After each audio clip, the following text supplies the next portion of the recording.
joie, papa Deningo Dalobi, et Seigneur, il faut que na makolo il faut que na makolo na nzela récompense. Amen.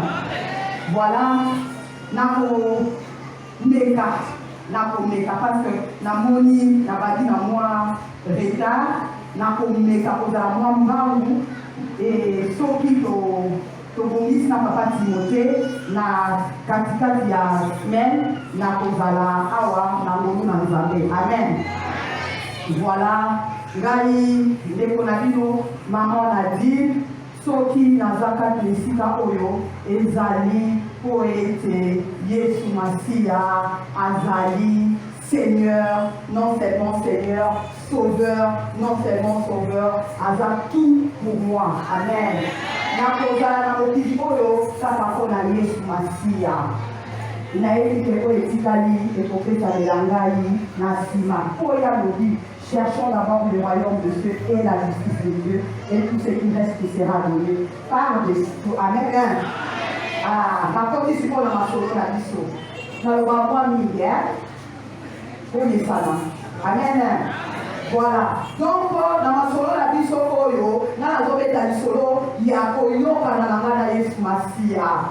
Tant na monite na bunga kinzela na bi na osuka wake na kotikala kana situation yo nazogepa oyo akelaki nga oyela yebi oyo esengeli mpona nga mokili eyibi nga patron kasi oyo akela nga ayebi oyo akosala po oyo ezali nga yaza nango. Amen. oyo aza na mowabi asala nini asomba oyo nanake mowabi asala nini atikala. Papa de lui merci nzambe yasala sokisomi ya bien kuna message moko awa lisusu nzambe akuzwala okuma pambola bino lisusu. Amen. okende na mowabi te oza na Betlehem tikala na Betlehem oso okende na mowabi okobebisa po ayo nyonso ata kozongepa nkolo na yo kozongiso ndenge alingaki ozalela uta création nokolekisa quand même ntango parce que ngai alekisi 15 ans. Amen.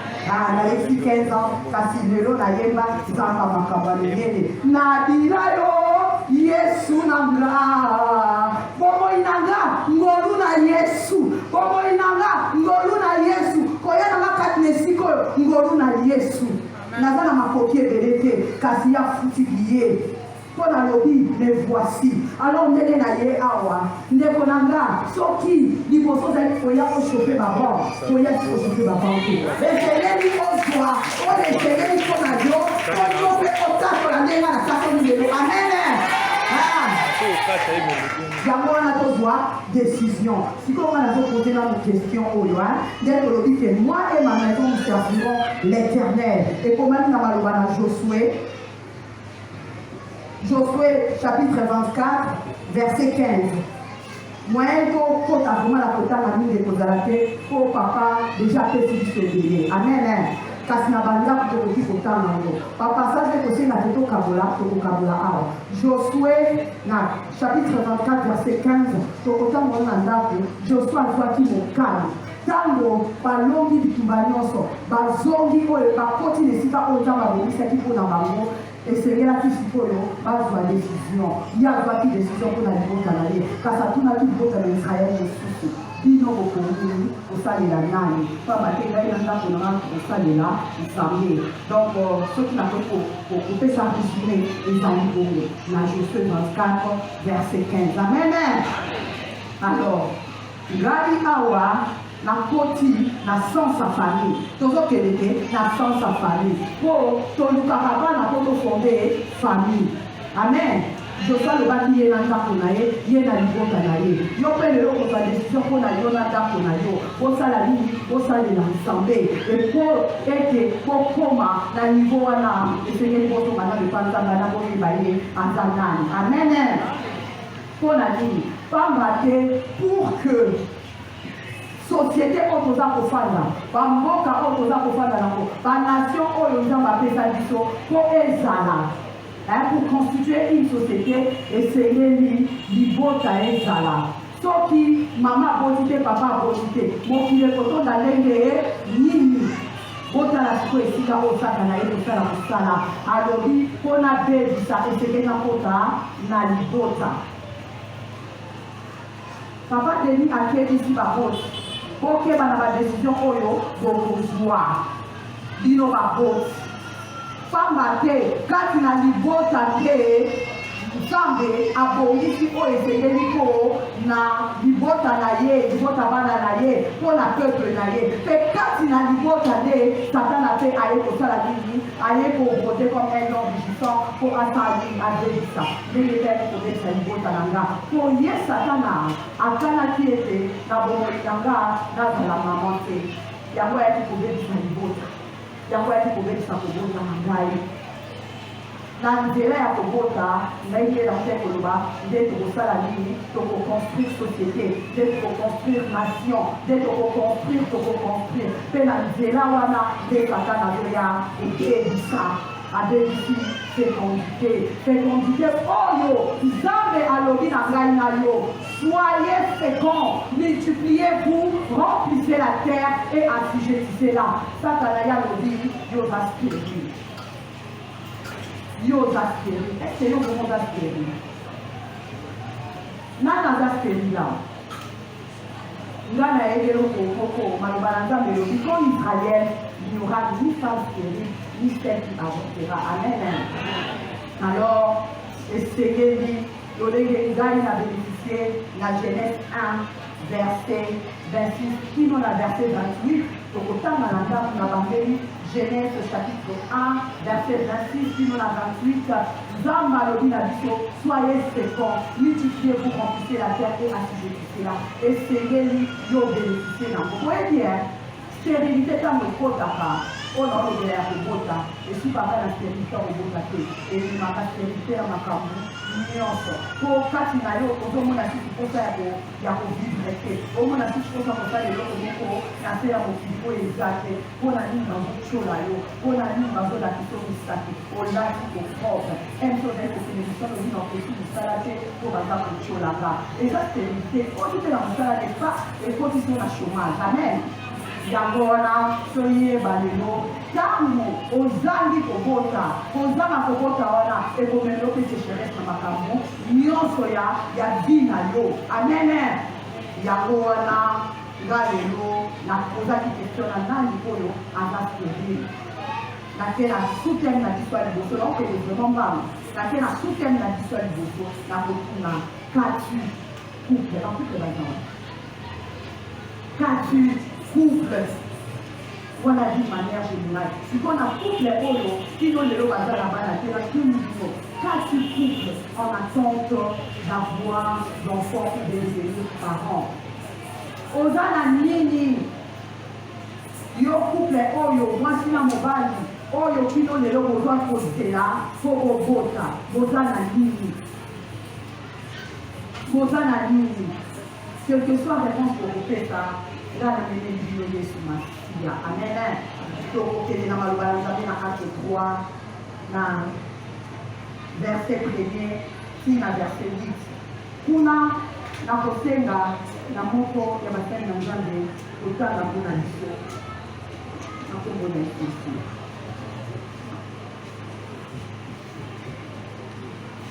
Amen.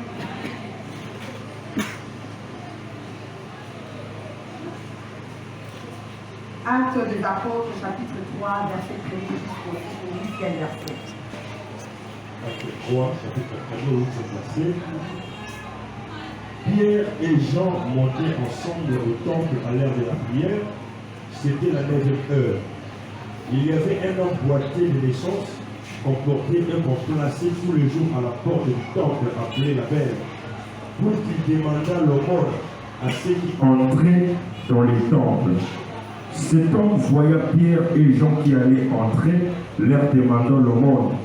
Pierre, de même que Jean, fixa les yeux sur lui et dit « Regarde-nous ». Et il les regardait attentivement, s'attendant à recevoir quelque chose. Alors Pierre lui dit « Je n'ai ni argent, ni or, mais ce que j'ai, je te le donne au nom de Jésus-Christ de Nazareth, lève-toi et marche. » Et le prenant par la main droite, il le fit lever. Au même instant, ses pieds et ses chevilles devinrent fermes. D'un saut, il fut debout et il se mit à marcher. Il entra avec eux dans les temples, marchant, sautant et louant Dieu. Merci papa. Amen. Lelo yo segeli totambola totongwama topimisa nzambe. Amen.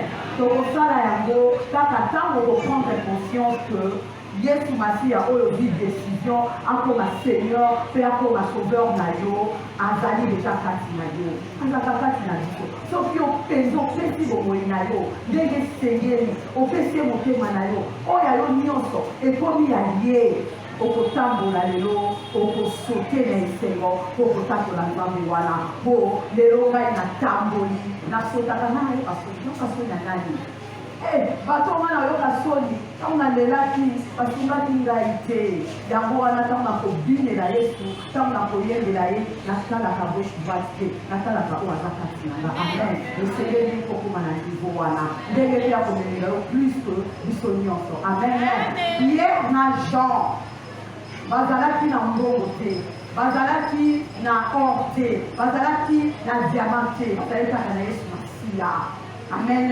kaka Yesu Masiya wana nde bakabolaki na mokakatali oyo afandaki ntango ebele na liboso na eglize lelo oyo nga mama na dine na ye na Yesu Masiya wana solo nzela mpe bomoi na yo oyo ofandi na eglize na yo oyo likambo moko boye efandisi yo oza koyeba te ekosila ndenge nini okobandela wapi kino ntango nini lelo oyo Yesu Masiya na nga wana aye alobi na yo telema tambola mpo na nsima yo okokoma missionnaire nga na midenga missionnaire amen l'église n'a pas la ministre et entretien. Amen. La combat église pour la édifier là-haut. Amen. Le ministère de l'église n'a yo. Tika la français, tika la bague, tika. Le ministère de l'église n'a yo. Nous avons encore mis au président. Amen. Alléluia. Voilà. Nazalaki koloba ete Yesu Masiya wana atambwisa moko lelo afaire sauter donc mutu moko akumbwa lelo e akoma na niveau ya kotatola elfi okotatola na likambo ya maladi elfi okotatola na likambo ya moyebisi na libala elfi okotatola na likambo ya ekobo elfi okotatola na likambo ya moyini elfi okotatola na likambo ya bondoki amen ngai nameli Yesu Masiya na po namoni ye nalobi j'ai vu Dieu face à face et mon âme a été sauvée. Qui te sauve ici? Amen. Alléluia. Yango wana natundi lisusu couple moko. Oza na nini? Couple moya zangi kobota. Oza na nini? Yesu Masiya pesi ngai bomoi na ye akoti na itoris na nga na 18 mwana. Amen. Na ke lisusu na tema mibale nazokende likamba na ke su na tema mibale oyo ya liboso na kobandela Actes des Apôtres chapitre 3 toke na 16e fi na pardon Actes des Apôtres chapitre 3 toke na premier verset fi na 8e verset deuxième sous-thème na biso tokotala yango na Actes des Apôtres chapitre 3 verset 16 kino na 26e verset kasi tokobeta seke na 19e verset. Amen. Papa Sunga dit son apôtre Masiya. Actes des Apôtres, chapitre 3, verset 16, qui nous a 26e verset. Et le titre est la mission de Koé Bayambo. Je le nom. Amen. C'est par la foi en son nom que non a raffermi celui que vous voyez et connaissez.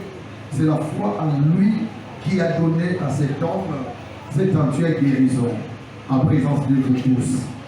Et maintenant, frères, je sais que vous avez agi par ignorance, ainsi que vos chefs, mais Dieu a accompli de la sorte ce qu'il avait annoncé d'avance par la bouche de tous ces prophètes, que son Christ devait souffrir. Répentez-vous donc et convertissez-vous pour que vos péchés soient effacés, afin que le temps de rafraîchissement vienne de la part du Seigneur et qu'il vous envoie celui qui vous a été destiné, Jésus-Christ. que le ciel doit recevoir jusqu'au temps du rétablissement de toutes choses dont Dieu a parlé anciennement par la bouche de ses saints prophètes. Moïse a dit, le Seigneur, votre Dieu, vous suscitera d'entre vos frères un prophète comme moi, vous l'écouterez dans tout ce qu'il vous dira. Et quiconque n'écoutera pas ces prophètes sera exterminé du milieu du peuple. Tous les prophètes qui ont successivement parlé depuis Samuel ont aussi annoncé ce jour-là. Vous êtes le fils des prophètes et de l'alliance que Dieu a traitée avec nos pères, en disant à Abraham, toutes les familles de la terre seront bénies à ta postérité. C'est à vous, premièrement, que Dieu, ayant suscité son serviteur, l'a envoyé pour vous bénir en détournant chacun de vous et ses iniquités. La parole du Seigneur. Amen. Voilà, Olisa, autant la Bible, les amis, koye badizali ya papa na yo, koye badizali ya mokeli na yo. Tango oza kotanga Bible, oza kosolola na papa, oza kozwa héritage na yo. Ya mwana bokomona bapassage na zopesa ezozala mwa milai po esengeli na biso tomesanaka na kotanga Bible. Amen. Parenthèse, liloba na Nzambe elobi na biso na psaume 1. Soki tokozesembo na biso na maloba na Nzambe, tokolanda bato na mabe te, bato na kanda te, bato na lokuta te, bato na masuli te, nyonso tokosala ekofulukuba, ekofulisakama. Voilà, nyonso tokosala ekozala bongo. Amen. Ntango nyonso tokozala pembeni na maloba na Nzambe oyo ezali mai na bomoi, tokokende de succès en succès. Yango wana bomona ba passage na zopesa ezala mpo na limbaka kotanga nasolaka na papa mpo nayekola Yesu malamu nazwa mpe oyo ya ngai. Amen.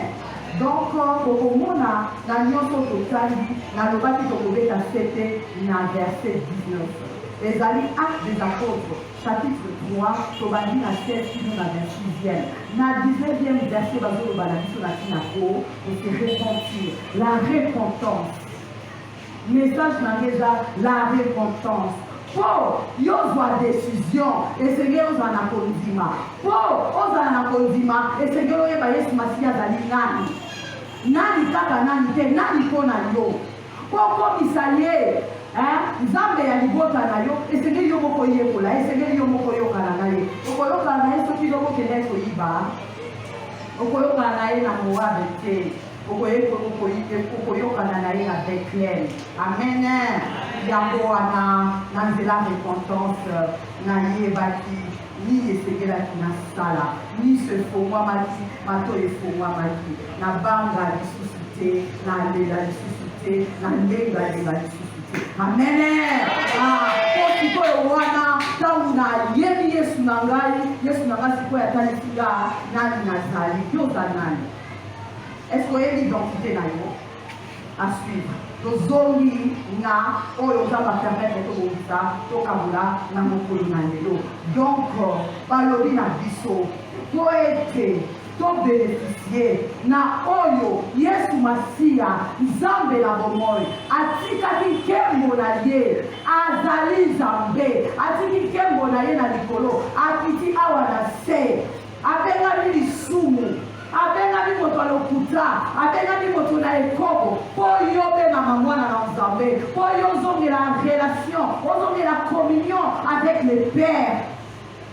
Yesu wana po yo bénéficier na mosala wana oyo akokiselaki ngana wana ekulusu esengeli ozongala makoloni na nzela ya repentance oyo yo yebi ke obunga nzela lelo oyo boye ngai ndeko na bino naye kobelela yo na kombo na Yesu Masiya, na kombo na Yesu Masiya likolo ekomi ya kotanga. Okanisa te ke Yesu Masiya aza koya, Yesu Masiya akomi deja. Amen. Nga nakutani na ye na boti. Amen. Yo mpe esengeli okutana na ye. Amen. Po oyo paradis po tobanda ngo awa soki awa oleli oleli ndenge okobongisa ya paradis po kozata miso na koyimayima te yango wana lelo yo ndeko na nga tokolenga papa Denis Ngonde. Papa Denis Ngonde ameni biso na présence na Nzambe. Nzambe na nga merci na liyosu makasi. Papa Denis na basala ya Nzambe nyonso toza na bango me na bina yo kolo na nga kaka yango nakoma kaka yango ntango nazoleka liboso nayebela Nzambe nakotiango na telefone na ngai mpo maloba nyonso nayebi te bomoi na nga ngolu na Nzambe apambola bino nayebi ke mokolo yango oyo apesa bino inspiration wana alobaki ekosuma mwana nga moko tadi na ntan moko boye esuka ngai amene bomoi na nga ngolu na Nzambe esengeli bomoi na yo lelo sosolaka eza ngolu na Nzambe yango wana esengeli otika mabe amene tika mabe okomemisa batrompe na yo na kolongola zemi nga na longola te okomemisa trompe na yo na kozwazwa yanga bayibaki yanga bakataki nabotamaki na batrompe na nga komoi na nga ngolu na Nzambe komoi na nga ngolu na Nzambe ndeko na nga nzomona makolo na Yesu tikala na Bethlehem yo oyo oza na Moabe zonga réponds-toi réponds-toi réponds-toi répondons-nous répondez-vous amen tout passera okozala wapi o témoignage na ezaka na teke nayaki nazalaki boye nabotaki te nazwi formation amen nazwi formation yango na formation wana na ye oyo nazwi nazokambola mpo nalingi lobi kuna ntango tokozala na Yesu nayebi elongi oyo nalekaki na centre missionnaire famille montagne nayebisi ya bana kokamere kofilme amen mama nanga so tokutani kuna nkembo na nkembo yango wana lelo oyo boye soki moko oyebi ke nayaka nanga koshofe ekiti zwa décision amen zonga na makolo na Yesu Masiya yo oyo otikaleki na Bethlehem mpo bana kotambola na vie ya sanctification parce que soki oza na vie ya sanctification okomona Nzambe okomona Nzambe na makambo na yo nyonso peut-être yomoni Nzambe na makambo na yo libota na yo mpe komona Nzambe na yo ekoyeba Nzambe na yo Nzambe ya papa Denis asali ke libota ya papa Denis bayeba Nzambe na ye amen esengeli Nzambe na yo libota na yo bayeba ye sikoyo bayeba esengeli okoma elembo te esengeli okoma elembo na Yesu po okoma elembo na Yesu réponds-toi na bondeleli bino toza na shema mosusu te mizongisa epa na Yesu mokili eza pamba biloko ya mokili eza pamba nayebeloko nazoloba me Yesu aza nyonso ayekolisaka qu'il est mon berger que je ne manquerai de rien ayekolisaka que les diables voient comme un rugissant makokotaka sukati na ngai te po akomonaka eloko na ye sukati na ngai te akomonaka so elekole ya kindumba kati na ngai te ya lokuta kati na ngai te ya moyibi kati na ngai te ya kotonga kati na ngai te ya mpozomo kati na ngai te naza yende lisusu te akibakingaka likolo na nga arekikereka alleluya Seigneur, nous ne sommes pas colonna. Pourquoi nous devons prendre soin de nous? Colonna, nous devons prendre soin de nous. Satan a colli, a aussi ma salle ici. Réponds-toi. Amen. Comme ils ont dit ça, na biso moko. Na biso dit ça, tu vas na ngai moko. Na kobeta tete awa. Pona yebi secret nango. Papa de ni yebi secret. Ya kobi qui dit ça. Ya kozoma la colonna Yesu. Ya koyeba ke papa banda musala aza papa na jana musala na epambolio papa na pambolio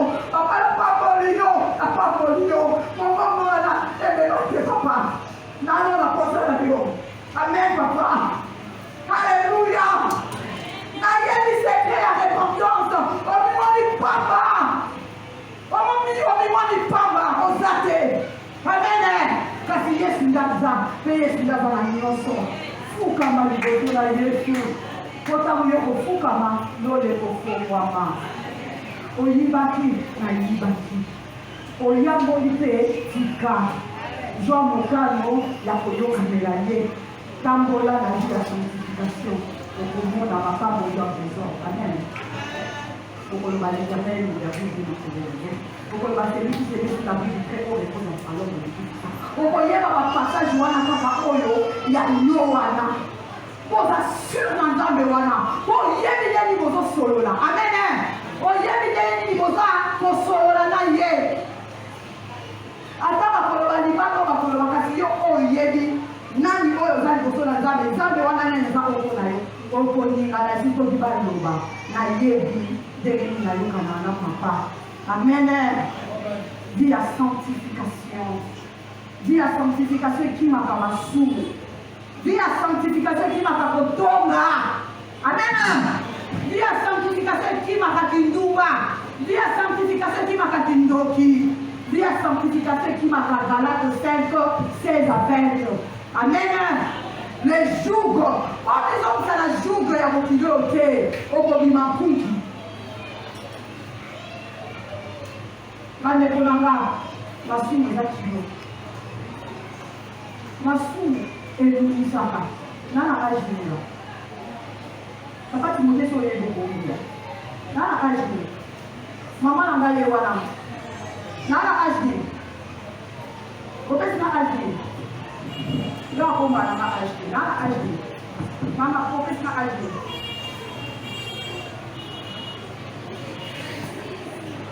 35 ans. 37 ans, merci. Ah non, ça 44 ans. Amen, la voiture a 42 ans.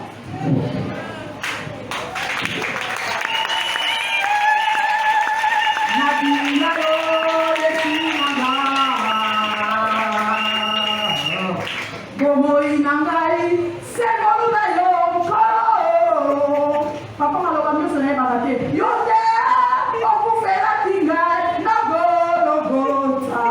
Ela kotiko lisusu te. Na kotiko lisusu te. Na balaka libala liboso. J'avais 24-25 ans. Après 13 ans, Pona, na ekobala libala mibale na 2018. Zamba makawa minene ayebisinga nzembo natika yo lisusu te na décembre 2018 nakomi kobwaka soi. Alléluia, alléluia, alléluia, alléluia. Libala esalami awa na fin 2017 na libota yakuna esalami na 2018 na mois de février na 2018 voilà na décembre. Oh, alléluia. Oh, nzaboyo na kokele wapi libana na ye. Kokele wapi. Kokele malamu wapi. Nganga liba kadeko yokei kutiki na ye. Oke kulibana ntima. Na tombola. Oyo kasonite. Ako tomaka. Akonga. Ako katele lipa.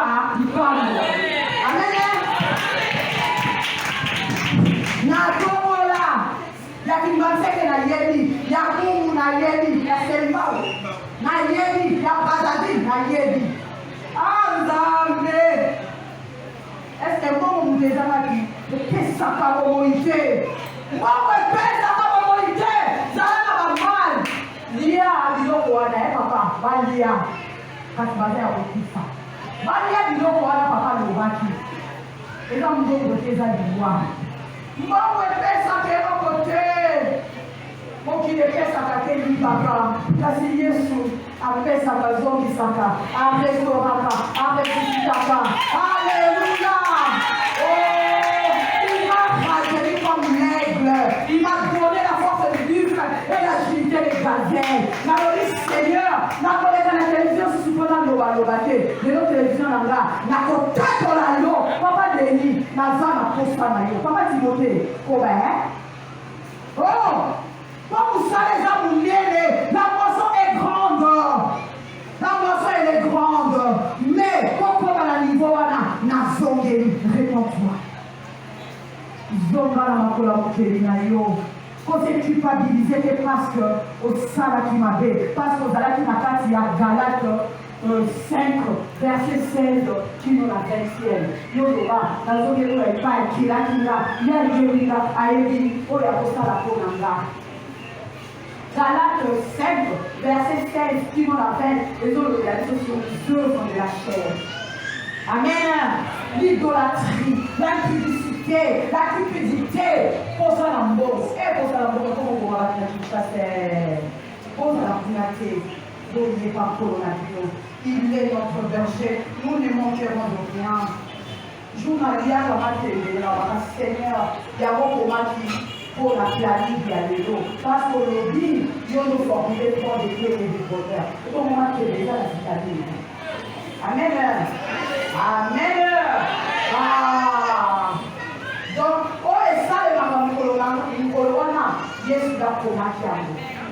Yesu da Komakiamo. Parce qu'il est ton berger, il est mon berger. Si on est là pour ma berger, il est à solo.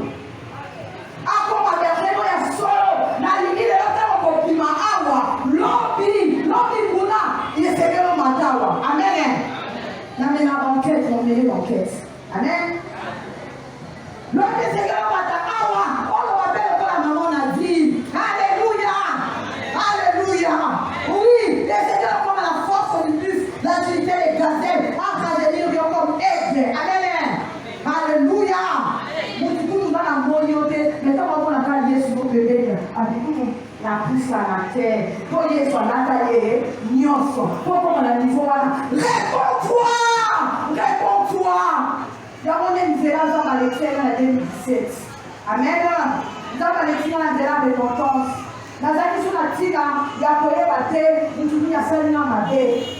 Dans la question de la tina, pour ébattre dans le moment, on a un doki. Dans la question de la tina, pour ébattre, oh, il y a ma bête, on a un cas, on a un ami.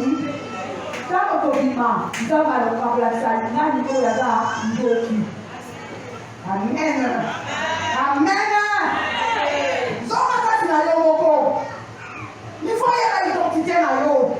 Si on a l'identité, on va avoir ma tête à quatre là haut. Et bien, amen. Ma soeur est à quatre là haut, c'est les qui m'ont sauté là haut. Ah, et ça va kilo. Et ça va kilo la 2016 papa Simon Taïebi. Na yaki a la bête à l'isolomo. Na yaki de vous avez dans son bâton à la fin. Ah, on va te montrer la musique. On va la savoir.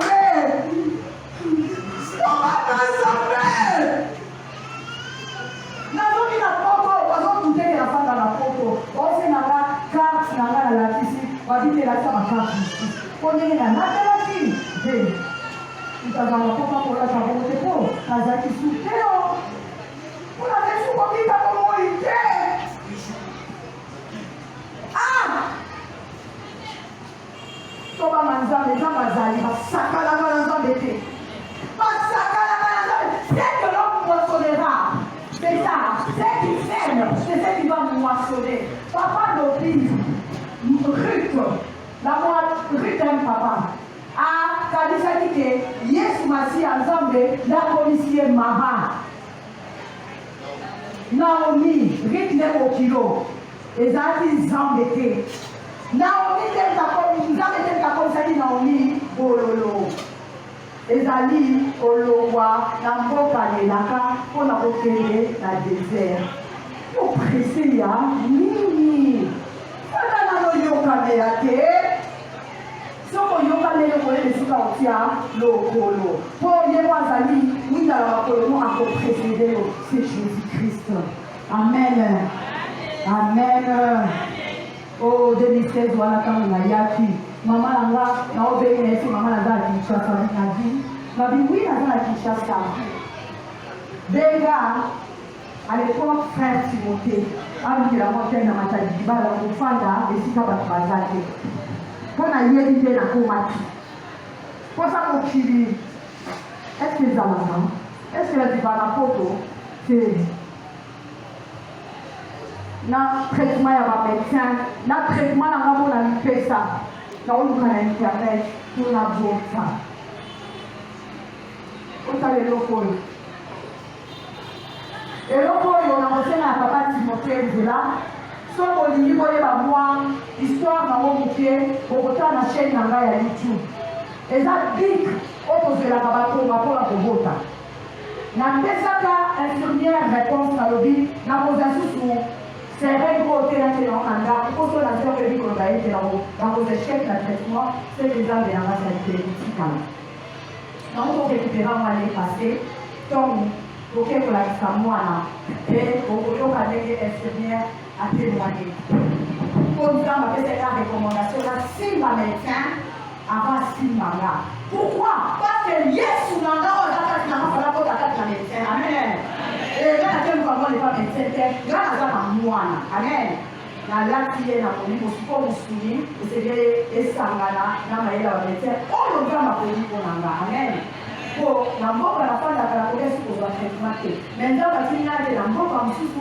mpo na nzela mboka wana nazwa adresse nazonga na mboka nafandaka nakende pa mete oyo akondima esusu otile na biso nzambe makambo minene tika na bila yo yesu tika ete ana moko abila yo awa lelo amen halleluya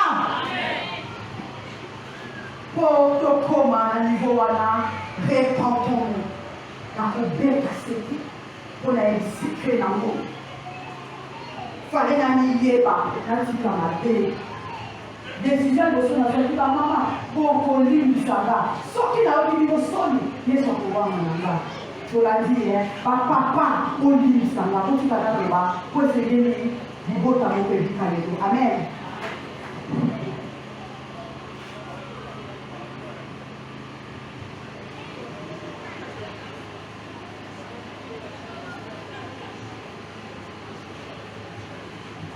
amen alors nazali koloba boye libota na bana na nzambe na nzela repentance oyo nga nakotaki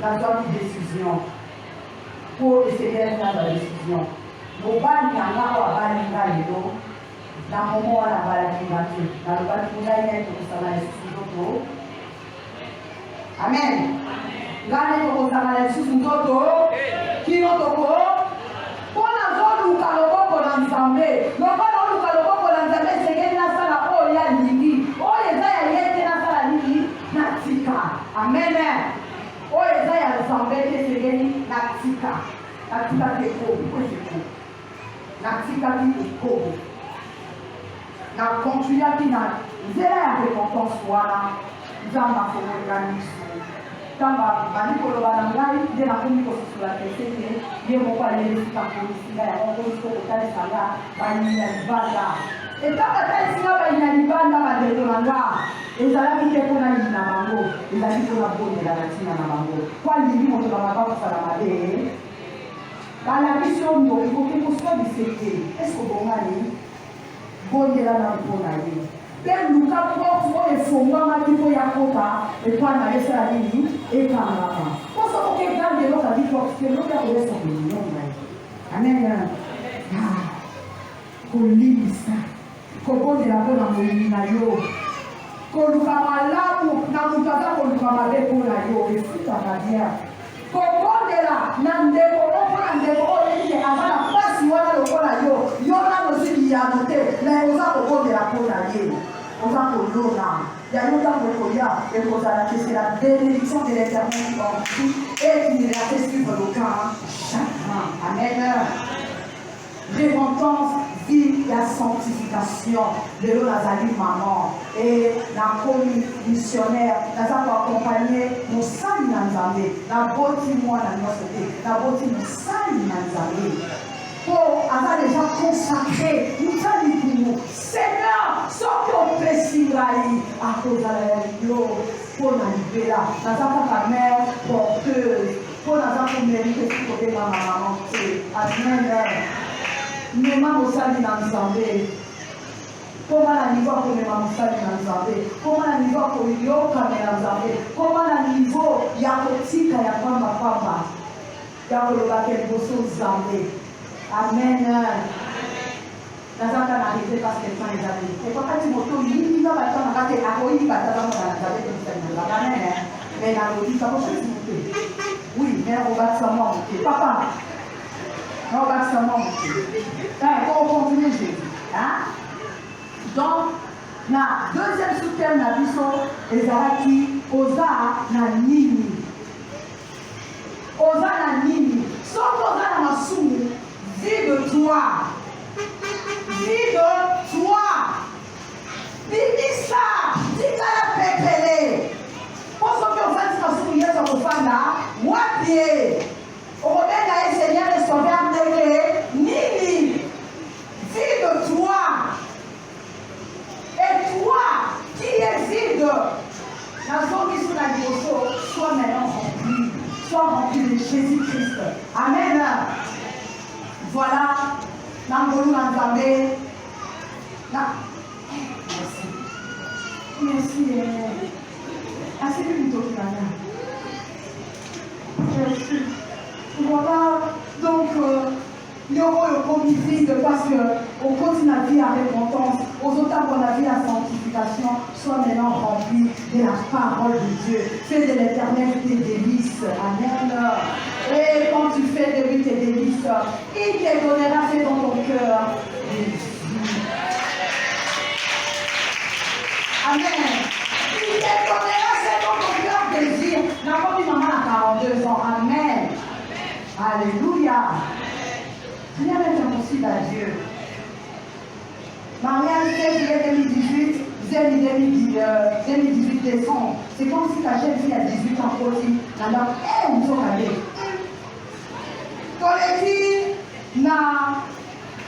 Suite, il y a un programme, na témoignage pour la Mikolo. Et pour ya, Nangolu, ya Nzambe, kasi Nangolo Baboye. Couple sans enfants, il faut aussi prescrire loi de la fécondation. Parce que dans les livres, on reçoit décision. Amen. On reçoit décision. Aux amis, moi, na wapi, moi, na kakaya, il y a moi, na problématique à communiquer. Et ça, les gens, comment ils ont dans le stérile cardinal. Église, corps du Christ. Bota Bambouma. Bundela, mission na yo. Amen. Bundela, mission aux abatinapio. De faire des nations des disciples de Jésus-Christ. Amen. Oh, maman, mon papa, awa. Na lingi, na bolu na nzabo bengama. Lidi. Oh, bengama, la femme de distinction. Okozwako dans la semaine na bolu nzambe. Amen. Et na souka. Et c'est bien le loba, le la parole. J'ai combattu le bon combat de la foi et j'ai gagné la foi. Zama.